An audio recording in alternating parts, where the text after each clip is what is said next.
அதனால நான் லக்ஷ்மி கிட்ட இருந்து சேர்மன் பதவியை வாங்க மாட்டேன். என் கோலே வேற, கொஞ்சம் புரிஞ்சுக்க. நான் வேண்டாம் நினைக்கிறத கட்டாயப்படுத்தி எனக்குள்ள புகுத்தாத. எனக்கான ஸ்பேஸை கொடு.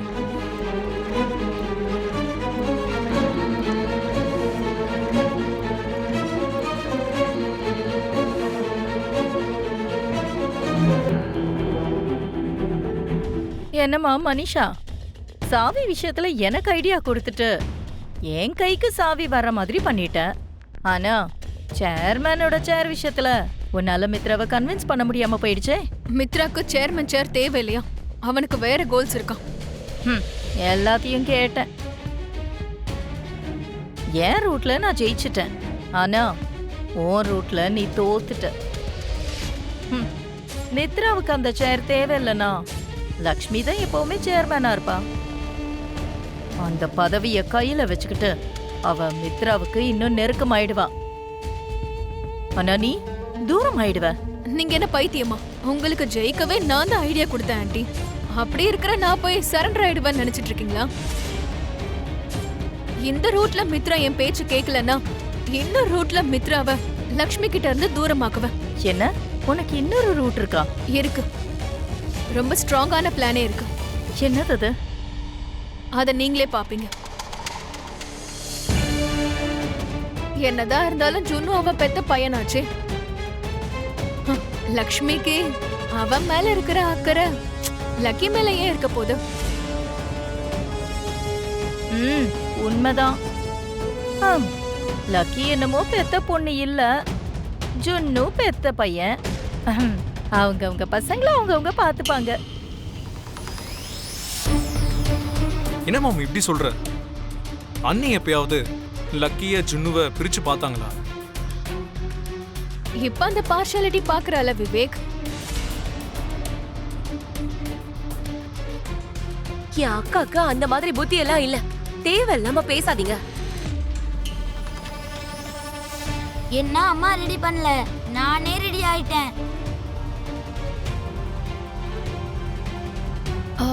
இம்பார்ட்டன்ட் கால் பேசிட்டு இருந்ததால பசங்களுக்கு ஸ்கூலுக்கு டைம் ஆச்சுங்கிறதே நான் மறந்துட்டேன்.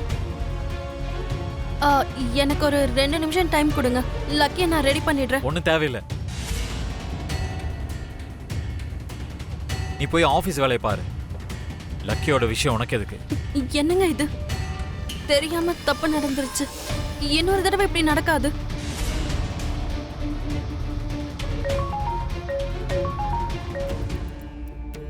நீ போனிய பாத்துக்கமா, லக்கிய நாங்க பாத்துக்கிறோம். லக்கி உனக்கு வெளியாள தெரியலாம், ஆனா எனக்கு சொந்த பேத்திக்கு சமம். மாம், தேவையில்லாம டாபிக்கை டைவர்ட் பண்ணாத. வேணும்னே அண்ணி மேல பழி போடுற மாதிரி இருக்கு. அவங்க லக்கிய கவனிச்சிருந்தாங்கன்னா தேவையில்லாத இந்த பிரச்சனையே வந்திருக்காதுல்ல விவேக். லக்கிய நீங்க எப்ப கவனிச்சுக்கிட்டீங்க? இப்ப ஏன் அக்காவை சொல்றீங்க? ஜானு அமைதியா இரு. லக்கி இங்க வாடா, நான் ரெடி பண்றேன். தேவையில்லம்மா, நீங்க ஆபீஸ்க்கு போங்க, நாங்க பாத்துக்கிறோம். மித்ரா, லக்கி விஷயத்துல லக்ஷ்மிய நல்லா சிக்க வச்சுட்ட மனிஷா. நீ எனக்கு சொன்ன பிளான் இதானா? S aunty. ஜுன்னுடைய டிஎன்ஏ விஷயத்துல நான் ஃபெயில் ஆயிருக்கலாம். சோ இப்ப என் டார்கெட் லக்கி. லக்கிய லக்ஷ்மி நெக்லெக்ட் பண்றான்னு சொல்லி மித்ரா கிட்ட நான் போர்ட்ரே பண்றேன். லக்கிய கஷ்டப்படுத்துற மாதிரி பண்ணி அதுக்கு காரணம் லக்ஷ்மி தான்னு சொல்லி அவளை கெட்டவளாக்குறேன்.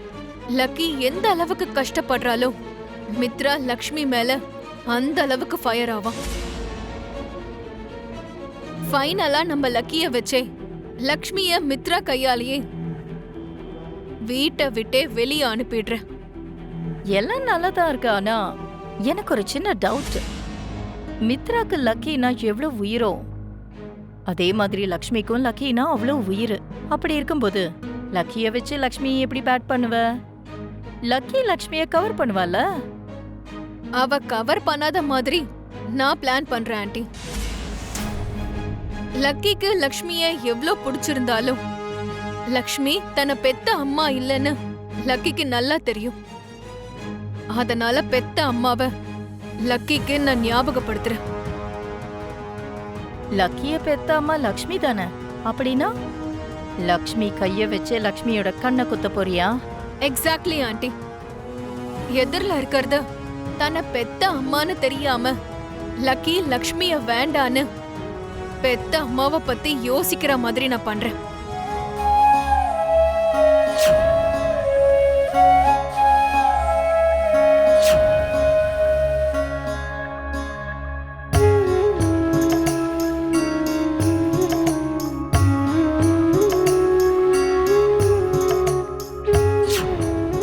இப்பவும் எனக்கு ஆச்சரியமா தாங்க இருக்கு.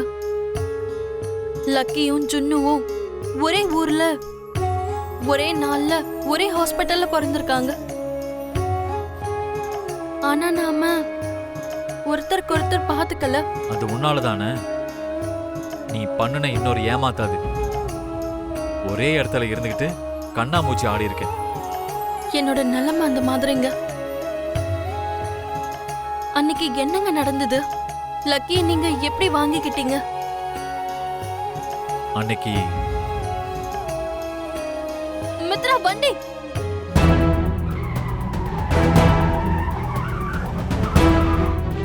ஏய் இடியட்! விடுங்க. சில நேரங்கள்ல நம்ம கரெக்டா இருந்தாலும் மத்தவங்க கரெக்டா இருக்க மாட்டாங்க. நீ வாய திறந்தினா அவங்க கண்ணை மூடிடுவாங்க. உனக்கு உன் பொண்டாட்டி பிள்ளைங்க உயிரோட வேணும்னா நடந்த எதையும் நீ சொல்லக்கூடாது, புரியுதா? சொல்லு. சொல்ல வேண்டியதெல்லாம் அன்னைக்கு நான் சொல்லிட்டேன் சார். இனி சொல்றதுக்கு எதுவும் இல்லை சார்.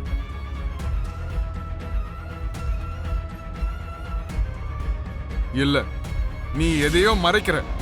மரியாதையா உண்மையை சொல்லு. சார், இப்ப நீ சொல்ல குறுக்கு விசாரணை பண்ண வேண்டியது என்னோட வேலை, உங்க வேலை இல்ல. நீங்க கிளம்புறீங்களா? அவன் பொய் சொல்லிட்டு இருக்கான் சார்.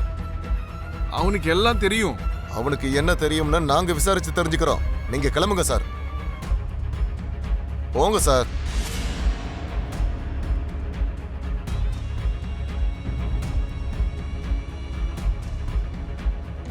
இன்னைக்கு நாம ஒரு டெண்டரை அட்டெண்ட் பண்ண போறோம் விவேக்.